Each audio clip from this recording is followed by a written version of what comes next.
لله رب العالمين والصلاة والسلام على سيد الأنبياء والمرسلين وعلى آله وأصحابه أجمعين. وبعد، عن ابن عباس رضي الله تعالى قال قال رسول الله صلى الله عليه وسلم: اغتنم خمسا قبل خمس، شبابك قبل هرمك، وصيحتك قبل صفك، وغناك قبل فقرك، وفراغك قبل شغلك، وحياتك قبل موتك. اور كما قال النبي صلی اللہ علیہ وسلم. محترم سامعین کرام، بزرگوں، دوستوں، دینی اسلامی سماجی مذہبی بھائیوں، نوجوان ساتھیوں، عزیز بچوں، اللہ تبارک و تعالیٰ کے فضل و کرم، شکر و احسان سے ہم سب لوگ اللہ تعالیٰ کے گھر میں جمع ہوئے. اللہ تعالیٰ اس کو بےحد قبول فرمائے. ابھی میں نے آپ حضرات کے سامنے جناب نبی اکرم صلی اللہ علیہ وسلم کی ایک حدیث پیش کی ہے، جس میں آقا مدنی صلی اللہ علیہ وسلم نے حضرت ابن عباس رضی اللہ تعالی عنہ کے واسطے سے اپنی امت کو 5 نصیحتیں فرمائیں. وہ 5 نصیحتیں کیا ہے؟ آقا نے فرمایا یہ 5 چیزوں کو 5 چیزوں سے پہلے غنیمت سمجھو، جس میں سے آپ نے فرمایا کہ اپنی جوانی کو اپنے بڑھاپے سے پہلے غنیمت سمجھ لو، اور اپنی صحت اور اپنی تندرستی کو اپنی بیماری اور مرض سے پہلے غنیمت جانو. الحمدللہ گزشتہ جمعے میں آپ حضرات کے سامنے یہ جو 2 عظیم نصیحتیں ہیں اس پر مختصراً گفتگو ہوئی تھی. امید کرتا ہوں کہ آپ حضرات کے ذہن و دماغ کے اندر اس نصیحت کی تفصیل موجود ہوگی. تیسری نصیحت آقا نے فرمائی کہ تم اپنی مالداری کو اپنے فقر و فاقہ سے پہلے، تم اپنی ایمانداری کو اپنی محتاجی سے پہلے، تم اپنی مالداری کو اپنی غریبی سے پہلے غنیمت سمجھو کہ اللہ تبارک و تعالیٰ نے تم کو مالداری دی ہے، دولت دی ہے. اللہ تبارک و تعالیٰ نے مال و اسباب دیے ہیں،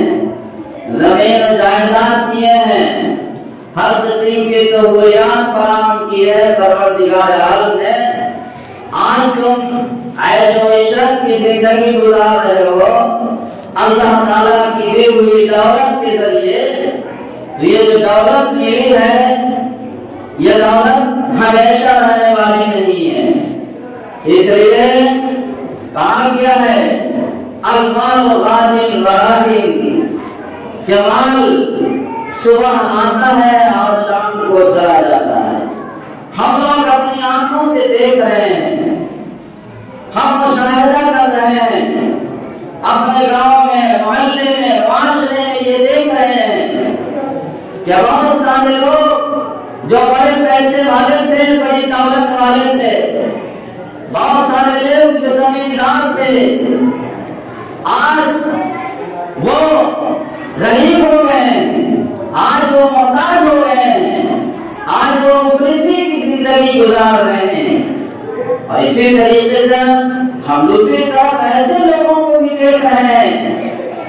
اپنی آنکھوں سے مشاہدہ کر رہے ہیں کہ جن کے پاس کھانے کو میسر نہیں تھا، جو فقر و فاقہ کی زندگی گزار رہے تھے، جو صبح کا کھانا کھاتے تھے تو شام کے لیے کاٹتے تھے، شام کو اگر کھانا میسر ہوتا تو صبح کی سوچتے تھے، ایسے غریب محتاج لوگوں کو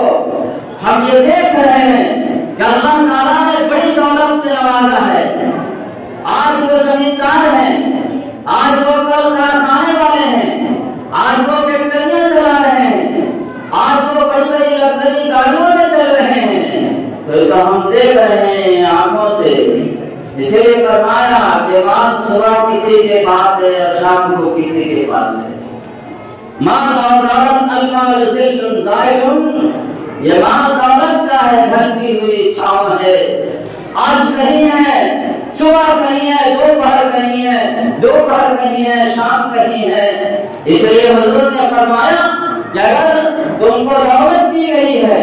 تم کو مالداری دی گئی ہے، مال و اسباب سے اللہ تعالیٰ نے نوازا ہے، تو یہ موقع غنیمت ہے، ابھی اللہ کے راستے میں اس کو خرچ کر کے ذخیرہ آخرت بنا لو، ابھی خرچ کر کے اللہ کے راستے میں اپنی آخرت بنا لو۔ اور اگر تم ایسا نہیں کرو گے تو ہو سکتا ہے کہ دیکھتے دیکھتے تمہاری ساری دولت ختم ہو جائے گی،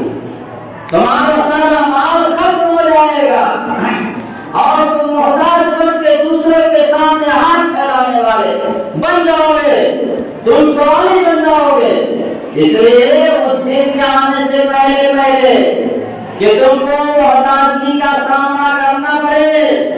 دوسرے کے سامنے ہاتھ پھیلانا پڑے، اس سے پہلے جو دولت دی ہے، مال دیا ہے، اس دولت اور مال کو اللہ کے راستے میں خرچ کر کے اپنی آخرت کو سنوار لو۔ اس لیے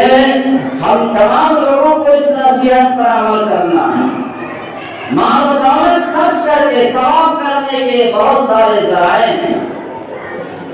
آپ کسی غریب اور یتیم کی مدد کر دیں، آپ تعلیم کے اوپر خرچ کر دیں،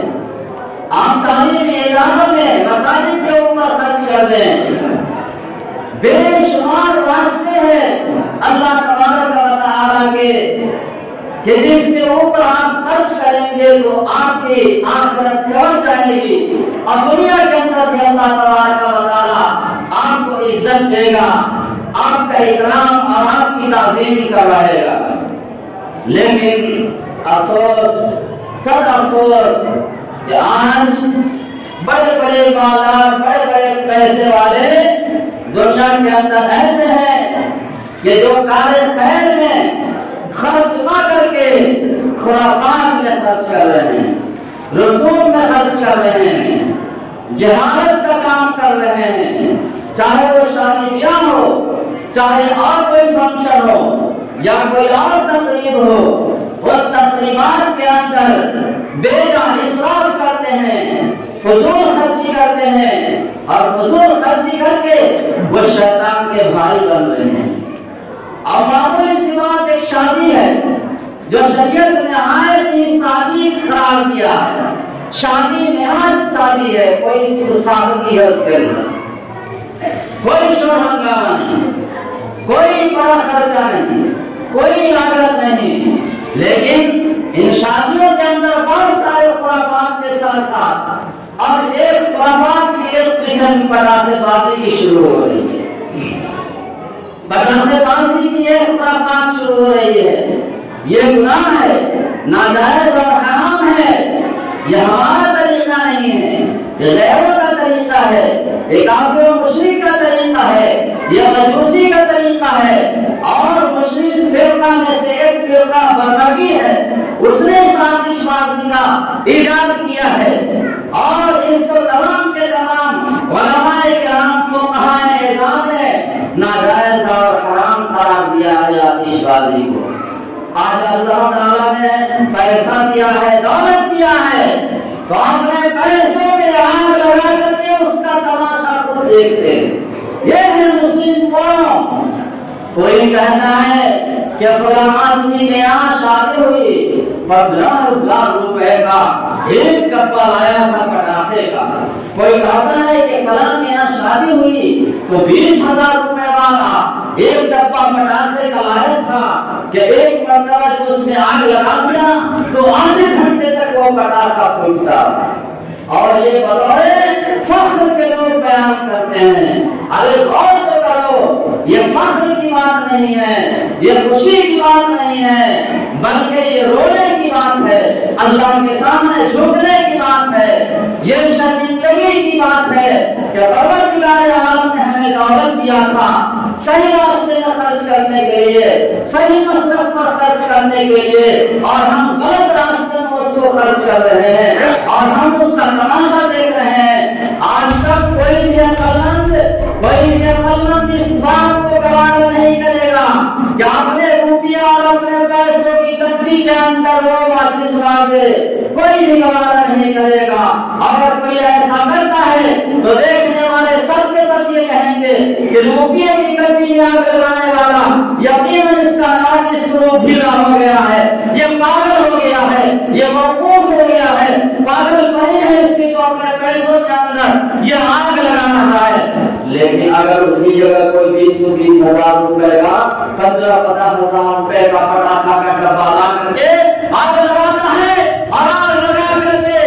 اس کی آتش بازی ہے، اس کی آگ کی جو لو ہے، اس آگ کی جو لو ہے، اس لو کو دیکھتا ہے کہ ہمارے پٹاخے کی آواز آسمان سے بات کر رہی ہے، ہمارے پٹاخے کی آواز آسمان سے بات کر رہی ہے، ہمارے پٹاخے کا شعلہ پروردگار عالم کے اوپر جا رہا ہے، عرش الہی کے اوپر جا رہا ہے، ہمارے آنکھ کا شعلہ یہ اپنی آنکھوں سے تماشا دیکھ رہا ہے۔ عرش الہی پر اللہ تعالیٰ عرش الہی پر ہے اور عرش الہی پر یہ اپنے پٹاخے کی روشنی بھیج رہا ہے۔ پاگل نہیں ہے تو کیا ہے؟ میرے محترم بزرگوں اور دوستوں، اس قوم کا کیا حشر ہوگا کہ ہزار روپے میں اپنے ہاتھ سے مارتا ہے اور آگ لگاتا ہے اور آگ لگا کر اس کا تماشا دیکھتا رہتا ہے، اس کا تماشا دیکھتا رہتا ہے، جبکہ اسی کے پڑوس میں، اسی کے محلے میں جس وقت یہ آگ لگا کر کے تماشا دیکھ رہا ہوتا ہے، اسی وقت اس کے پڑوس میں، اس کے پڑوس کے گھر میں کوئی بیمار ہوتا ہے، وہ اپنی بیماری کی وجہ سے کرا رہا ہوتا ہے، اپنی بیماری کی وجہ سے کرا رہا ہوتا ہے۔ اس کے پٹاخے کی آواز اس بیمار کے کان میں جب گونجتی ہے تو اس کی بے چینی بڑھ رہی ہوتی ہے، لیکن ایک طرف اپنے بھائی کی بے قراری کو دیکھ رہا ہے، اپنے بھائی کی بے چینی کو دیکھ رہا ہے، اور دوسری طرف اکٹھا کر رہا ہے، دوسری طرف وہ تماشا دیکھ رہا ہے۔ اس قوم کا کیا عالم ہوگا جو اپنے پیسوں کے اندر آگ لگا کر کے اس کا تماشا ہی بنا ہوا ہے، جبکہ اسی کے پڑوس میں، اسی کے محلے میں ایسی بھی لڑکیاں ہیں جو پیسہ نہ ہونے کی وجہ سے، ان کے ماں باپ کے پاس دولت نہ ہونے کی وجہ سے، عمر زیادہ ہونے کے باوجود وہ اپنے ماں باپ کی دہلیز پر سسکیاں لے رہی ہوتی ہے۔ تو اس قوم کا کیا حال ہوگا کہ جو قوم اپنے پیسوں کے اندر آگ لگا کر تماشا دیکھ رہی ہوتی ہے، جبکہ وہیں پر اس کے محلے میں، اس کے خاندان میں، اس کے پڑوس میں چھوٹے چھوٹے بچے، معصوم بچے جن کی عمر تھی کہ اس عمر کے اندر وہ تعلیم حاصل کریں، وہ قرآن کریم پڑھیں، وہ حدیث نبی پڑھیں، لیکن ماں باپ کی کمزوری کی وجہ سے وہ دوسری جگہ چلے جاتے ہیں، کاروبار میں چلے جاتے ہیں، وہ کسی ذریعے کے کارخانے میں چلے جاتے ہیں، اور وہاں پر خاندان کے سامنے وہ کام پہ لگے رہتے ہیں، اور وہ خاندان بھی ایسا ناہنجار ہوتا ہے کہ ان بیچارے معصوم بچوں کو ماں بہن کی گالیاں دیتے ہیں، لیکن وہ اپنے مجبوری کی وجہ سے وہی پر اپنی ماں بہن کی گالی سنتے ہیں، لیکن کسی مالدار کو نہیں سمجھ میں آتا یہ بچہ معصوم ہے، یہ چھوٹا بچہ ہے، یہ کام کرنے کے لائق نہیں ہے، کسی کی ماں کی بھیک سننے کے لائق نہیں ہے، کیوں نہیں ہم اس کے اوپر خرچ کرتے ہیں، کیوں نہیں ہم اس کو کارخانے زمانے سے لا کر اس کے اوپر اس کے تعلیم پر کرنے خرچ کرتے ہیں۔ میرے محترم بزرگ اور دوستوں، اس قوم کا کیا ہونے والا ہے یہ آپ اندازہ کر سکتے ہیں کہ ہم تو تماشا دیکھ رہے ہیں، ہم تماشا دیکھ رہے ہیں اور ہم اپنے پیسوں کو اڑا رہے ہیں، اس کے اندر آگ لگا رہے ہیں، تماشا کر رہے ہیں۔ دوسری طرف پوری دنیا کے اندر آپ غور کریں، پوری دنیا کے اندر بہت سارے لوگ خود ہمارے محلے کے اندر وہ آگ لگا کر کے تماشے دیکھ رہا ہے، اسی محلے کے اندر کوئی بیوہ ہوتی ہے، اس بیوہ کو کپڑا نصیب نہیں ہوتا ہے، وہ بیوہ کو کپڑا نصیب نہیں ہوتا ہے۔ بہت سارے محتاج ایسے ہوتے ہیں جس کے اندر بیٹی ہیں شادی کرنے کے لیے ان کے پاس دولت نہیں ہے، لیکن یہ تماشا ہی بنا ہوا ہے۔ اس لیے میرے محترم بزرگوں اور دوستوں،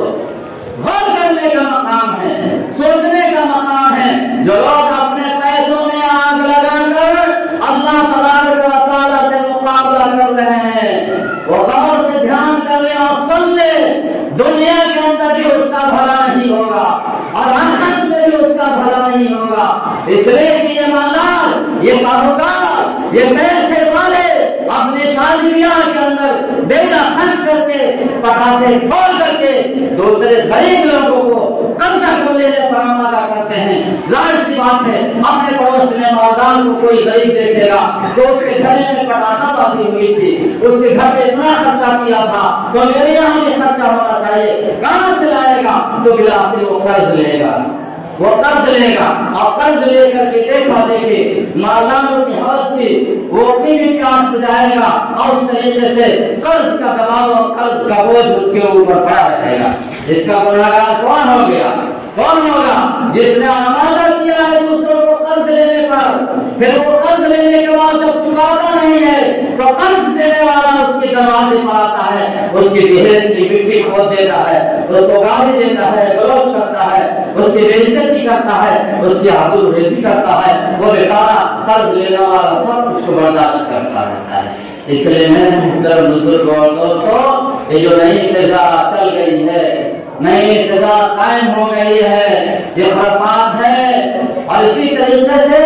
لاکھوں لاکھ روپے کے پنڈال بنائے جاتے ہیں جو گھنٹے اور 2 گھنٹے کے اندر کھیل ختم ہو جاتا ہے۔ اس کا 3 لاکھ روپے کا پنڈال لگایا جاتا ہے، اسی 3 لاکھ روپے کے پنڈال لگانے والے کے پاس کوئی طریق چلا جائے کہ میری بیٹی کی شادی ہے 5000 روپیہ دے دیجیے، 5000 روپیہ دے دیجیے، وہ 500 روپیہ نہیں، وہ 5 روپیہ دینے کو تیار نہیں ہوگا، وہ 3 لاکھ روپیہ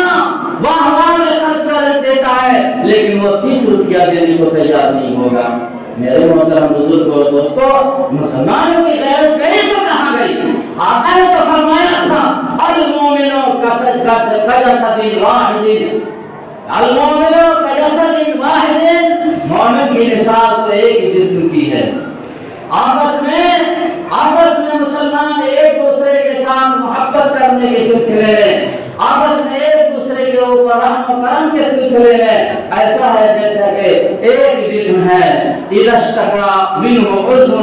تداعى له سائر الجسد بالسهر والحمى، کہ جسم کے کسی ایک انگ میں،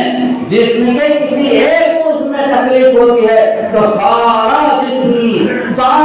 اس تکلیف کو محسوس کرتا ہے، اس گرمی کو، اس تپش کو سارا جسم محسوس کرتا ہے۔ پیر میں جسم کا ایک حصہ ہے پیر، اگر پیر میں کانٹا چھپ جاتا ہے تو اس کی چبھن پورے جسم کے اندر محسوس ہوتی ہے، لیکن یہ مسلم قوم کی غیرت ختم ہو گئی ہے۔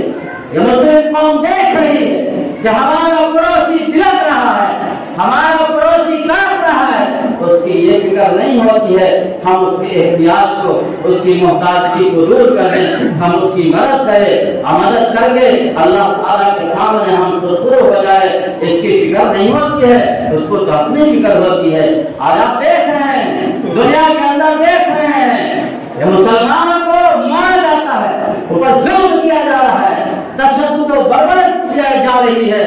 اور قتل کیا جا رہا ہے۔ پوری دنیا کا مسلمان دیکھ رہا ہے، پوری دنیا کا مسلمان دیکھ رہا ہے، جو کرنے کے اوپر قدرت رکھتا ہے وہ بھی کرنے کے لیے تیار نہیں ہے، اور جو کرنے پر قدرت نہیں رکھتا ہے تو وہ کم سے کم اس کے لیے دعا تک نہیں کرتا ہے۔ یہ ہے مسلم قوم کی غیرت. وہ دعا تک نہیں کرتا ہے اپنے ان مسلمان بھائیوں کے لیے جس کے بارے میں کہا کہ کسی کو کانٹا چبھتا ہے تو پورے جسم میں اس کا احساس ہوتا ہے. اسی طریقے سے پوری دنیا کے اندر کہیں بھی رہنے والا مسلمان ہو, کسی مسلمان کو اگر تکلیف پہنچتی ہے تو اسلام کا ایمان کا تقاضا یہ ہے کہ پوری دنیا کے رہنے والے ایک ایک مسلمان کے اندر وہ چبھن, وہ کرب, وہ درد محسوس ہونی چاہیے.